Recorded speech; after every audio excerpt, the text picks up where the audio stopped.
Sanibonani guys, igama wanqabile Ndosela Mazibela enimba ngomhla ka-14 April.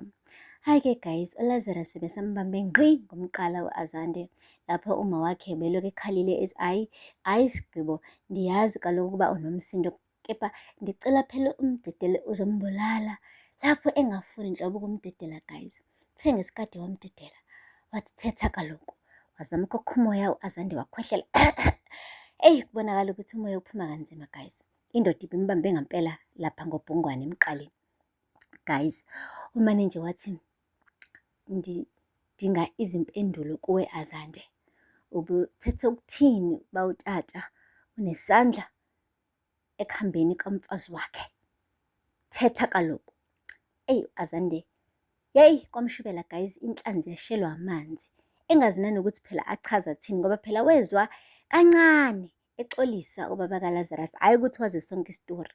Ubonile ukuthi cha, iy'mpendulo ngeke akwazi ukuyikhipha, wamane wakhomba ngomuno nje, wakhomba le kubaba kaLazarus wathi, buza utatakho. Yo!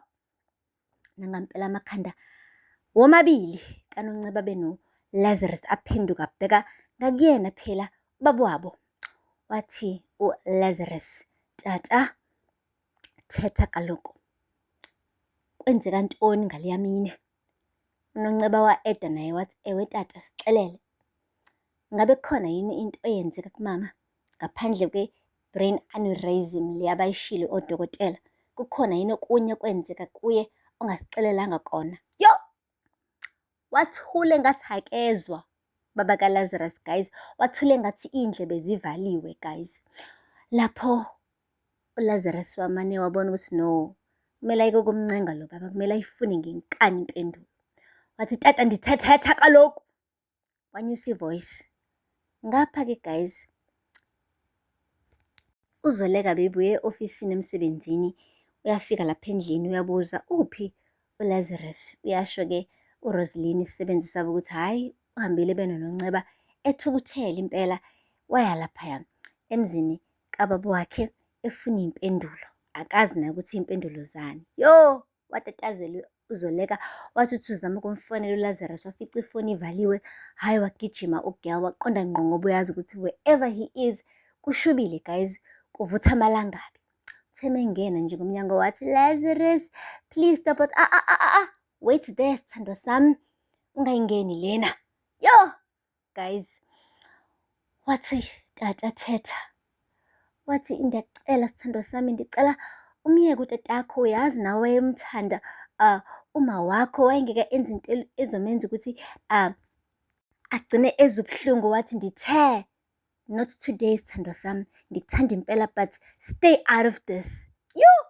Guys, wabona uZoleka ukuthi no man, ngcono avale umlomo ngoba this one is beyond her. Yebo impela uyimbokodo and kuyaziwa ukuthi she's a good wife and Lazarus always listened to her, but today uLazarus was like a lion guys, yalazi ibhubesi, bengathinteki, amehla bebovu. He was ready for a fight. Umbuzile wathi tata, ndithetha kaloku, thetha man. Hayi, wabona ukuthi no, kungcono amane asuka ahambe ubaba kaLazarus. Wamvimba uLazarus, wathi uyangala wayangala uLazarus, wathi uyangala wayangala uLazarus. Bagcine sebebukana ngqo enhlamvini zamehlo. Kwabuye kwavuka phela ukuthi heyi, leya ndoda yamzala uLazarus. Wakhetha kona ukuhoxa, wamdedela wahamba engathithanga nto. Yo! But noma thiwa akathithanga nto, iqiniso limile guys ukuthi uLazarus and uNonceba will never let this go until ebhodle emswanini ubaba wabo. Akupheli-ke lapho. Theme efika endlini uLazarus, he was losing his mind and uZoleka could not control him. Ubeloku ekhuluma yedwa, ehamba indlu yonke, eyangapha nangapha ethi, yazi I can't picture this. Utata wami abulala umama wami. No, like it doesn't make sense. I can never picture my father as a murderer. It's just, I can't, this thing, I can't unthink this thing. It's playing in my head, it's playing in my brain. Hi, guys. Lazarus was losing his mind.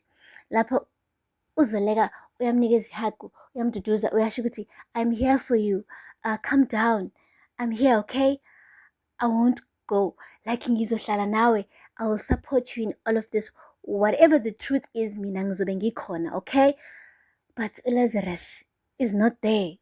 Like yena into ayicabangayo ukuthi sonke lesi sikhathi uhleli nendoda eyabulala unina. Like how vele? How did he miss this for all these years? Guys, akupheli-ke lapho. Baba kaLazarus-ke bake bathi ukureconcile nodadewabo uNomfundiso. Bahlala phansi, bayidlela amathambo le ndaba le yaleli qiniso abangafuni liphume.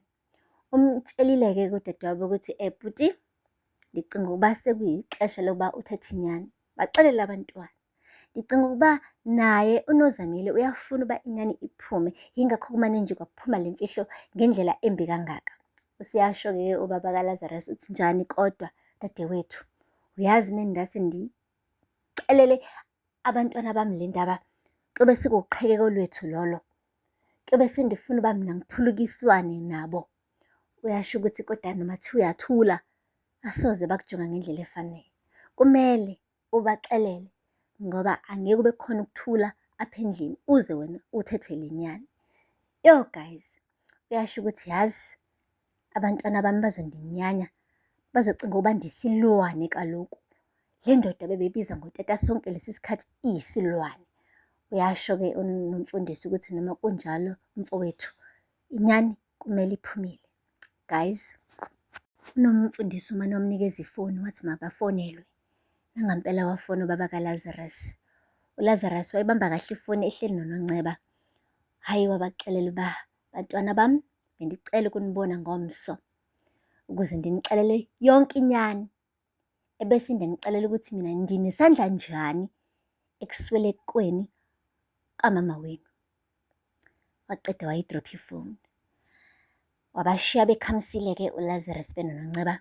Bekhamisa nje, kodwa sebenethemba lokuthi finally they will get to know what really happened that night. Guys, akupheli-ke lapho. Le Zondo Technologies, kampani entsha sha esandokuvula uSydney Zondo. Hayi impela uma wethu uyaphithizela ubhuti. He's so energetic. Lesihlalo sokuba yi-CIO ngathi kade ayisilangazelele ngoba uyayikhombisa ukuthi impela uMr Zondo akalenzanga iphutha ngokumqasha. Manje-ke sekukhona i-missing piece of the puzzle. Kunalo sisi lo kuthiwa uPortia bekumele-ke afike lapha eZondo Technologies, ebese-ke yaqala yahlangana ibimbumba bekwazi nokupitchela i-Capital Bank le abayibheke ngamihlabuvu. Guys, kanti abazi ukuthi iKhosela Tech isihambe eqala ngaphambili yayomfonela lo Portia yamnikeza i-offer that she cannot refuse. Wamnikeza-ke isihlalo sakhe uma wethu lesi asilaqazile. Utheme eqhathanisa uPortia iposition azithola eZondo Technologies nale azithola eKhosela Tech plus iKhosela Tech imkantshubovu kade yaqala ebhizinisini, wabona ukuthi no, ngcono athathe lesikhundla saseKhosela Tech instead salesi saseZondo Technologies. Fikile-ke lapha eZondo Technologies, impela kuZondo was very excited thinking that usewutholile ufisho omkhulu, kanti akabuzange elangeni. Umane wacela excuse me, uPortia ucela ukukhuluma nje noMr Zondo yedwa. Mawethu wamane usola umqhakazo kodwa waphuma. The nje sebe bobabili wamtshela ukuthi hayi mina sengithole i-offer eKhosela Tech, an offer that I cannot refuse. Hayi kabi bandla, ngifisela inhlanhla but ngicela ukuhamba nalaba abangale eKhosela Tech. Ube ukuphuma ngomnyango uma wethu wadla imhlathi, wabona ukuthi sengathi usheshe wamoshela isihlahla asizodinga umthunzi waso ngoba guys, without uPortia ngathi iZondo Technologies ngeke ibe stable. Ukusho kona ukuthi-ke hayi, uma wethu ukhethe wrongo, ushiya inkampani ebesisangakwazi ukumnikeza ikusasa eli-right, waya enkampanini efufusayo engenamali, worst of all engenayo ngisho umgogodla okuthola-ke istaff esi-reliable neso kwenza ukuthi ibhizinisi lidlondlobale. Guys, aphela lapho-ke amazivela namhlanje. Ningakhohlwa ukusubscribe, ni-like, ni-comment. Until next time, bye. Sanibonani guys, igama wanqabela ndosela mazivela enimba ngomhla ka-14 April. Hhayi-ke guys, uLazarus besambambe ngqi ngomqala u-Azande, lapho uma wakhe belokhu ekhalile ethi, hhayi Sigqibo, ndiyazi kaloku ukuba unomsindo, kepha ndicela phela umdedele